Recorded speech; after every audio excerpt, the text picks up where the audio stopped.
I've been expecting you.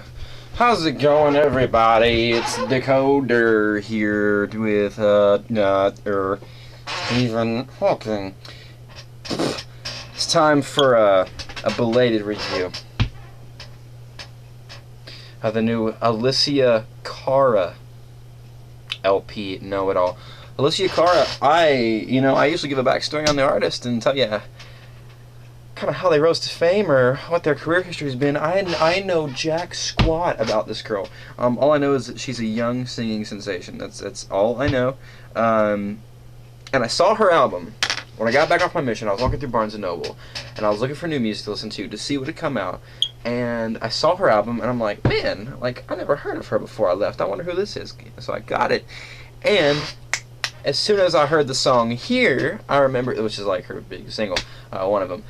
But I remember hearing her and seeing her on either like Fallon or Kimmel, one of the late night programs, and she did that song live. And I just made a mental note of it. I was like, oh, I'll have to check her out when her album comes out one day. And now it's out. That was like, like a year ago. But her album came back out in November, so it's been like 7 months. So even though I'm just now reviewing it, but it's new to me. I haven't heard it, so Know-It-All, yeah. This album is, it's pretty decent for the most part. For those of you who don't know Cara's style, I hope I'm saying that right. I don't know, Cara. Her style is very R&B. It's not R&B so much in the sense of like Rihanna, Beyonce, Chris Brown, not like that kind of stuff, but more like an Amy Winehouse. I think people that listen to Tori Kelly might enjoy her as well, even though she's a little bit more bubblegummy and not as polished as Tori is. Actually, there are some times on this album where she has kind of a Billie Holiday feel to her, and I don't know if that's on purpose or just if she even knows that she is doing that, or if she listens to that artist at all. But she has a really good voice, and it's a little bit different from her pop contemporary. She is a little bit more soulful than some other R&B singers that are probably in the same vein right now. But this album does start off with kind of an eye-roll worthy thing. 17, and she's talking about kind of the nostalgia of what it was like to be 17 years old. And if I'm not mistaken, she is barely 18 or 18 years old right now, and was 17, I think, probably around the time this album came out, and she might have been 16 when she started recording it. So it just kind of made no sense for her to be reminiscing and wishing to be 17 again when she's pretty much already that age, or about to be, or just was that age. So it's kind of like, oh, like you're reminiscing to 3 months ago. But anywho, after that, the album does kind of go in a better direction.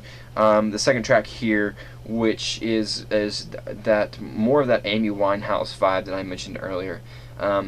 That's really good. I really love the way she just kind of has this stuttering, slow triplet singing. And she actually co-wrote all the songs on this herself, if I remember right. I know she, if not all of them, most of them. So this was her breakout, kind of. This is the one that kind of showcases what her style, what her abilities are. And it sounds really good on it. I like the theme, of course, of, kind of going to a party that you probably shouldn't have gone to, and it's like all this crap is going on, and you're like, this is not my scene. I'm gonna fade into the background like Homer Simpson in the bushes on this one. But I enjoyed that one. That's a really good track. Track number 4, I'm Yours, is great. I think this should be a breakout single. I don't know if it's on the radio yet or not, but I think this is probably the one that needs to be pushed. In all honesty, this is a really good song. These Four Walls is really good as well. That has kind of a throwback 90s R&B feel to it, and I wasn't really feeling it at first, but then when she got into the chorus, where those kind of those smooth R&B chords kind of came in under, and you have that kind of 1997-ish kind of drum programming behind it. It sounds like a very modernized SWV song. She does a song called Stone with Sebastian Cole, which is a lovey-dovey song. But I didn't hear Sebastian. I don't know who Sebastian Cole is, but if it's supposed to be a duet, I didn't hear another voice on there. I think I heard some background vocals, and if it's just background vocals, I'm confused as why this Sebastian Cole person is getting a credit on this album. I have no idea. But nevertheless, the song was really good. So, like I said, track number 4, from 4 to 7, I'm Yours, 4 Pink Walls, Wild Things, which is another one of the singles that's being pushed off this. It takes a little bit to warm up to that song, but really like the chorus on that. Really like the way that she has some certain things worded on that, and it's a really good kind of outcast, running away from the crowd kind of song. It's really cool. But the song kind of closes out, and it's a little bit the album closes out in a little bit of a lackluster fashion. Overdose is just, it's just so. I feel like it's a really cliche kind of song nowadays. I feel like this could have been given to any artist, and it would have probably gone over about the same way. Stars, honestly, I've listened to it like 3 times. I don't even remember what it sounds like, so that tells you probably how boring of a track it is. And Scars to Your Beautiful was a pretty decent one. I've heard this song before, and it's not bad. It's a good song about self-image and being loved and all that. And I skipped over track 3, and track 3 to me is really like the only major issue I had with this album. It has kind of that 1950s bubblegummy doo-wop feel to it, and I think the authenticity of the sound was somewhat done well. Like, they gave her those kind of boxy vocals that that boxy reverb that would have been on a track from the 50s that had this kind of sound to it. But there's just something about this sound that does not appeal to me. I didn't like it, or I don't like it when it's from the 50s and early 60s, and I don't like it being recreated by modern artists. This song just is really corny. Lyrically, it's very corny, and when you put it over this kind of, I don't know, just this bubblegummy, let's go to the hop and wear poodle skirts kind of sound. I don't care for the sound. Like I said, I don't like it from back in the day, and I don't like it now, especially when it's being redone by Meghan Trainor. That just needs to stop. She's, let's say, comfortable within a range, and she doesn't stray too far from it. She really doesn't go too low. I mean, she's definitely a soprano, and she doesn't go crazy high. So that was kind of the only issue for me with vocals. As far as stylistically, as far as delivery goes, I think she's got it pretty much on point. I mean, she could use a little bit more contrast. She could go a little bit softer and work on that.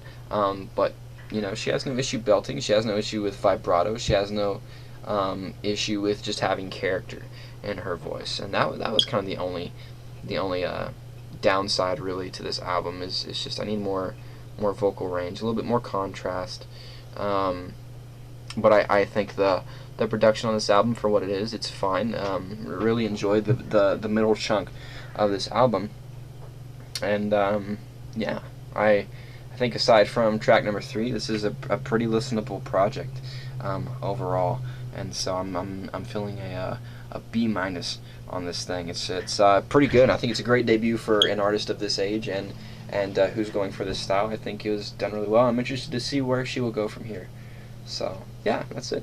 Anything else you want me to review? Still working on the new Keith Urban project Ripcord, which sounds funny because I haven't reviewed a country project on my channel yet, to my knowledge. But this new Keith Urban project really isn't country if you have listened to it. So, anywho, that's coming. What else is coming? I'll have my normal setup probably here within the next month and a half to 2 months, so you can expect the HD videos again. You can expect all the fun little effects and sound that's thrown into all these things, but I have to create, so I'm doing it with the cell phone. So anyway, thanks, bye.